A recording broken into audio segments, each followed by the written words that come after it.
അധ്യായം നമ്മൾ പഠിക്കുമ്പോൾ അതിൻ്റെ 18-19 വാക്യങ്ങൾ വായിക്കുമ്പോൾ തൻ്റെ ഉള്ളം മുഴുവനും അവൻ അറിയിച്ചു എന്ന് കണ്ടപ്പോൾ ദലീല ഫെലിസ്ത്യ പ്രഭുക്കന്മാരെ വിളിപ്പാൻ ആളയച്ചു.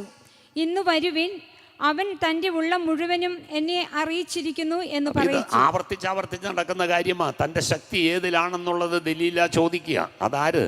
ഫെലിസ്ത്യര് ചോദിച്ചിട്ട് ഫെലിസ്ത്യർക്ക് കൊടുക്കാൻ വേണ്ടിയിട്ടാണ്.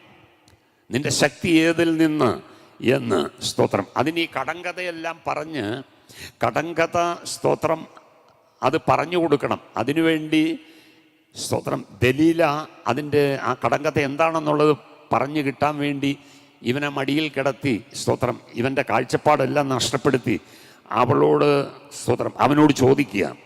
അങ്ങനെ 17-ാം വാക്യത്തിൽ വരുമ്പോൾ അവൾ എന്ത് ചെയ്തു? അവൻ്റെ മുമ്പിൽ കരഞ്ഞുകൊണ്ടിരുന്നു എന്നാണ്. ആ കരച്ചിലിൻ്റെ മുമ്പിൽ പുള്ളി എന്ത് ചെയ്തു? ദൈവത്തിൻ്റെ പദ്ധതിയൊക്കെ മറന്നു. Praise God. 7-ാം ദിവസം അവൾ അവനെ അസഹ്യപ്പെടുത്തുകൊണ്ട് അവനത് പറഞ്ഞു കൊടുത്തു, ആ കടം എന്താന്നുള്ളത്. സ്തോത്രം. ഹല്ലേലൂയ. അപ്പോൾ ആ കടം പറഞ്ഞ് തന്നാൽ 30 ഉള്ളെങ്കിലും 30 വിശേഷ വസ്ത്രം തരാമെന്നാണ് പറഞ്ഞിരിക്കുന്നത്. ഇല്ലെങ്കിൽ എനിക്ക് തരണം. ഹല്ലേലൂയ. പക്ഷേ ഇവൾ വശീകരിച്ച് അതെന്ത് ചെയ്തു? അത് മുഴുവൻ ചോർത്തിയെടുത്തു. എന്നിട്ട് 18-ാമത്തെ വാക്യത്തിൽ വരുമ്പോൾ നമ്മൾ വായിച്ചത് സ്തോത്രം സിംഹത്തെക്കാൾ ബലമുള്ളത് എന്ത് എന്ന് ആ ചോദിച്ച ചോദ്യം ഇതായിരുന്നു. ഭോക്താവിൽ നിന്ന് ഭോജനവും മല്ലനിൽ നിന്ന് മധുരവും പുറപ്പെട്ടു. ഇതെന്താന്നുള്ളത് പറയണം. അതാണ് പറഞ്ഞു കൊടുത്തത്.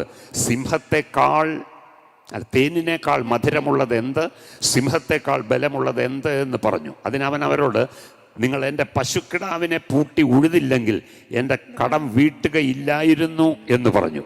പിന്നെ യഹോവയുടെ ആത്മാവ് ശിംശോന്റെ മേൽ വന്നു. അവൻ അസ്കലോനിലേക്ക് ചെന്ന് 30 പേരെ കൊന്നു. അവരുടെ ഉടുപ്പൂരി കടം വീട്ടിയവർക്ക് വസ്ത്രം കൊടുത്തു. അവൻ്റെ കോപം ജ്വലിച്ചു. ഭയങ്കര മുൻകോപമായിരുന്നു പുള്ളിക്ക്. ശിംശോൻ എന്തുണ്ടായിരുന്നു? കോപ സ്വഭാവമുണ്ടായിരുന്നു.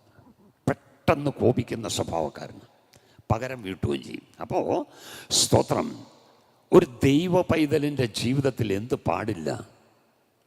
സ്തോത്രം.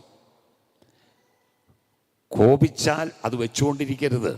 സൂര്യൻ അസ്തമിക്കുന്നതിന് മുമ്പേ അത് തീർക്കണം. അപ്പോൾ ശിംശോൻ്റെ ജീവിതത്തിൽ എന്തുണ്ടായിരുന്നു? കോപ സ്വഭാവമുണ്ടായിരുന്നു.